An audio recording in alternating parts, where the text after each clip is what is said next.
হুগলি শ্রীরামপুর সাংগঠনিক জেলা তৃণমূল যুব কংগ্রেসের উদ্যোগে চণ্ডীতলা ১ নম্বর ব্লক তৃণমূল যুব কংগ্রেসের নেতৃত্বে আগামী লোকসভা নির্বাচনের প্রস্তুতি ও সাংগঠনিক সভা হয়ে গেল কুমিরমোড়া অঞ্চলে। এদিনের সভায় উপস্থিত ছিলেন তৃণমূল যুব কংগ্রেসের সভাপতি থেকে শুরু করে ১ নম্বর ব্লক পঞ্চায়েত সমিতির সভাপতি, সহসভাপতি সহ জেলা ও ব্লকের একাধিক নেতৃত্ববৃন্দ।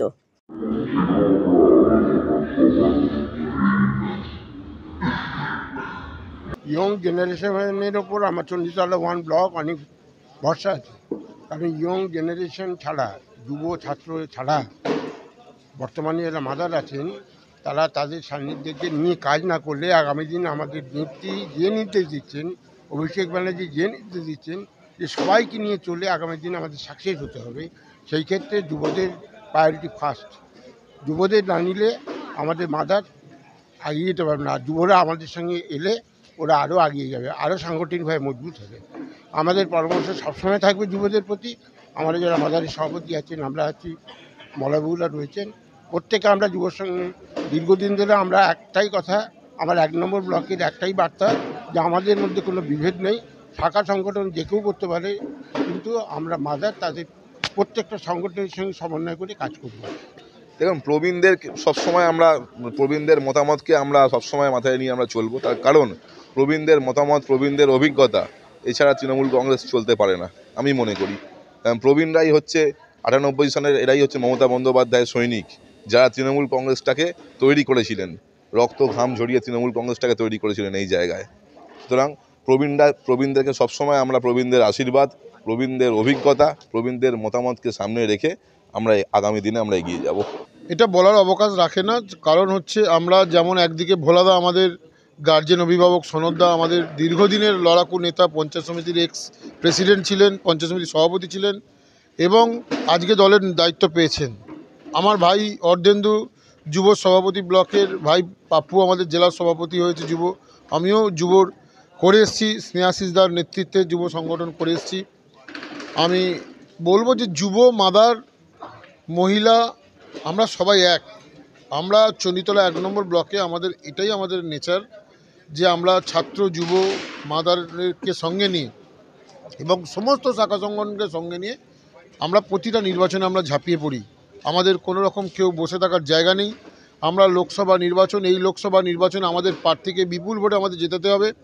তাই আজকের এই যুবর সভা থেকে আমরা এই বার্তা দিতে চাই যে আমরা আগামী কাল থেকে আমরা সমস্ত তৃণমূল কংগ্রেসের কর্মীদের, যুব সংগঠনকে বিশেষ করে আমরা বললাম যে আগামী কাল থেকেই আমাদের নেমে পড়তে হবে লোকসভা নির্বাচনকে পাখির চোখ করে, দেয়াল চুন করা থেকে শুরু করে, দেয়াল লিখন থেকে শুরু করে, এরপর দলের যা যা নির্দেশ আসছে আমরা ১০০ দিনের কাজের বকেয়ার টাকা যেটা আমাদের কেন্দ্রীয় সরকার দিচ্ছিল না, সেটা আমাদের রাজ্য সরকার, আমাদের রাজ্যের মুখ্যমন্ত্রী মমতা বন্দ্যোপাধ্যায়, তার অভিষেক বন্দ্যোপাধ্যায়ের নেতৃত্বে সেই টাকা দেওয়ার ব্যবস্থা হয়েছে। তার সমস্ত কিছু সহায়তার জন্য আমরা এলাকায় আমরা প্রতিটা গ্রাম পঞ্চায়েত আমরা ক্যাম্প করছি। গ্রাম পঞ্চায়েত এলাকায় আমাদের সরকারিভাবেও কাজ চলছে। আমরা দলের তরফ থেকে আমরা মমতা বন্দ্যোপাধ্যায়কে এবং অভিষেক বন্দ্যোপাধ্যায়কে অভিনন্দন জানানোর জন্য আমরা তৈরি এবং আমরা ১ তারিখের মধ্যেই সবার অ্যাকাউন্টে টাকা ঢুকে যাবে, সেই বকেয়ার টাকা, এবং লক্ষ্মীর ভাণ্ডার সহ বিভিন্ন রকম প্রকল্প যেগুলো মমতা বন্দ্যোপাধ্যায় দিয়েছেন, এগুলো মানুষের কাছে বাস্তবায়িত করার আমাদের লক্ষ্য, এবং সেই লক্ষ্যেই আমরা লোকসভা নির্বাচনে আমরা এখান থেকে বিপুল ভোটে আমরা জয়লাভ করবো, এটুকুন আমরা আশা করি। তৃণমূল কংগ্রেসের জন্মলগ্ন থেকে আমাদের নেত্রী মমতা বন্দ্যোপাধ্যায় বারবার বলেছেন মানুষের সঙ্গে থাকো, মানুষের পাশে থাকো, রাস্তায় নেমে কাজ করো। তাই নির্বাচন নয়, নির্বাচনের আগে থেকেই আমরা রাস্তায় নেমে পড়ি, মানুষের পাশে থাকি এবং বিভিন্ন যে কল্যাণকামী কর্মসূচি মমতা বন্দ্যোপাধ্যায় গ্রহণ করেছেন সেগুলো মানুষের কাছে পৌঁছে দেওয়া একটা কর্মীর প্রকৃত কাজ।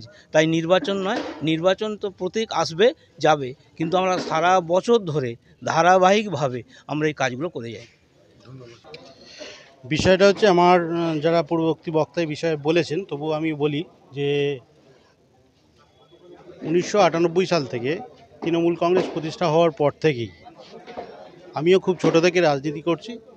পুরানো যারা আজকে নেতৃত্ব মাদার তৃণমূল কংগ্রেসের দিচ্ছে তাদের সঙ্গে থেকেই করেছি সেক্ষেত্রে আমরা অনেকগুলো নির্বাচন পেরিয়ে এসেছি। আমরা সেই নির্বাচন পেরোনোর অতিক্রান্ত হওয়ার সঙ্গে সঙ্গে আমরা দেখেছি সারা বছরই মানুষের পাশে থেকেছি বিভিন্নভাবে।